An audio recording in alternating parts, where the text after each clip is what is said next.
this video we discuss a formula for moment of couple or torque acting on an electric dipole when it is placed in uniform electric field. Suppose an electric dipole AB, which is made of two charges plus q and minus q, which are separated by a distance 12 apart, is placed in uniform electric field E. Placed in uniform electric field E such that its length makes angle theta with the direction of electric field. एक electric dipole है AB plus Q और minus Q charges से मिलकर बना हुआ है, बीच की distance 12 है और ये यूनिफॉर्म इलेक्ट्रिक फील्ड E में फील्ड की डायरेक्शन से थीटा एंगल पर रखा हुआ है। यूनिफॉर्म इलेक्ट्रिक फील्ड जैसा कि आपको दिख रहा है पैरेलल लाइन से दिखाई गई। जब कभी भी इलेक्ट्रिक फील्ड यूनिफॉर्म होती है तो उसको पैरेलल लाइन से शो करते हैं। अब देखिए प्लस क्यू चार्ज पर फोकस करते हैं तो ये प्लस क्यू चार्ज है जो इलेक्ट्रिक फील्ड में रखा हुआ है। और आपने पढ़ा है जब कभी भी कोई चार्ज पार्टिकल किसी इलेक्ट्रिक फील्ड में रखा होता है तो उस पर फोर्स लगता है which is given by F is equal to q. तो पॉजिटिव चार्ज प्लस क्यू पर एक तो फोर्स लगेगा F इज इक्वल टू क्यू और किधर की तरफ लगेगा तो in the direction of electric field लगेगा।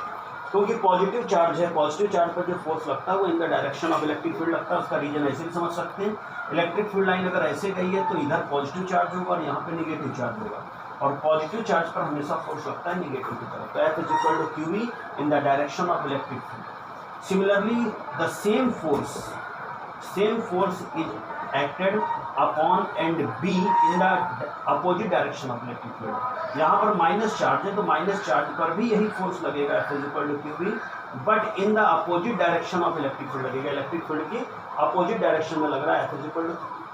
तो दोनों फोर्स लग रहे हैं F is equal to Q same magnitude के but in opposite direction and their line of action are different. इनकी जो लाइन ऑफ एक्शन है क्या है वो डिफरेंट, अलग अलग।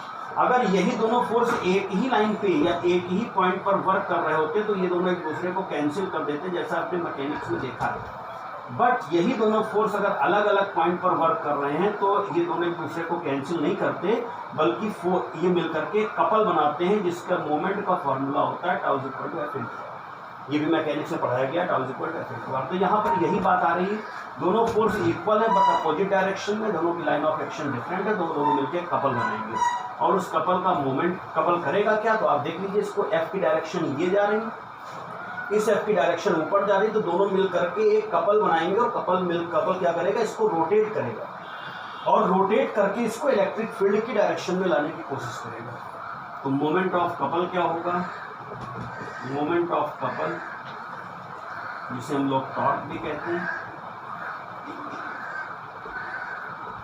इज गिवन बाय फॉर्मूला इसका होता है force into perpendicular distance. Perpendicular distance, force into perpendicular distance, ये फॉर्मूला होता है इसका। Force F and perpendicular distance के लिए एक परपेंडिकुलर ड्रॉ कर देते हैं ऐसे यहाँ पे। परपेंडिकुलर डिस्टेंस क्या होगी, दोनों फोर्स के बीच की AC। ये अगर डिस्टेंस 12 है और ये एंगल थीटा तो इसको भी थीटा ले सकते हैं करेस्पॉन्डिंग एंगल।